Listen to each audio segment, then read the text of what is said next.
చూడండి, బుద్ధిమంతుల ద్వారా తమ బిడ్డలు అంటే మీ బిడ్డలు బుద్ధిమంతుల ద్వారా ఎల్లప్పుడూ వివిధములైన మంచి గుణములు కలవారుగా తీర్చిదిద్దబడవలెను. మీరెప్పుడూ మీ ఫోకస్ అంతా ఎప్పుడు ఏ విధంగా ఉండాలి? నా పిల్లవాడు లేదా నా కూతురు ఒక మంచి లక్షణాలు కలిగినటువంటి బిడ్డగా ఉండాలి, తీర్చిదిద్దబడాలి. అంటే నేనేం చేయాలి? నా కూతురు లేదా కొడుకుని ఒక మంచి గుణాలు కలిగినటువంటి సాంగత్యంలో ఉంచాలి. చూడండి, ఇప్పుడు నవేడేస్ బ్యాగేసుకొని కాలేజ్‌కెళ్తారు. సో, కాలేజ్‌కెళ్ళిన తర్వాత అసలు తను ఏం చేస్తున్నాడు? ఎక్కడ తిరుగుతున్నాడు? కాలేజ్‌లోనే ఉన్నాడా? పబ్‌లో ఉన్నాడా? అసలు ఏమీ తెలీదు తల్లిదండ్రులకి. పిల్లలు గూడా అదే విధంగా అన్నీ దాచిపెడుతున్నారు. తల్లిదండ్రులు గూడా ఏమీ అడగట్లేరు.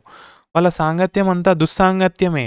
వాళ్ళకుండే అలవాట్లన్నీ గూడా మద్యపానం, ధూమపానం, డ్రగ్స్ వరకు కూడా ఎళ్తున్నారు చిన్న చిన్న పిల్లలు కూడా. సో, వీటన్నిటికీ బాధ్యత వహించాల్సింది తల్లిదండ్రులే. పిల్లల్ని నియంత్రణ చేసి వారిలో మంచి గుణాలు, మంచి ఆనందంగా జీవించగలిగే సామర్థ్యాలు కల్పించాలి. ధైర్య సాహసాలు ఉండే విధంగా చూడాలి. దాతృత్వం, దాన గుణం ఇవన్నీ పెంపొందించాలి. వీటిలో తల్లిదండ్రులు చాలా కీలక పాత్ర వహించాలి. కులం చూసి గూడా ఎవ్వరు గౌరవం ఇవ్వట్లేరండి. మీలో ఉన్నటువంటి ఇండివిడ్యువల్ వ్యక్తిగతమైనటువంటి గుణాలను చూసే మీరు పూజింపబడతారు. కాబట్టి మీ పిల్లలను ధనవంతులను కాదు, గుణవంతులను చేయండి.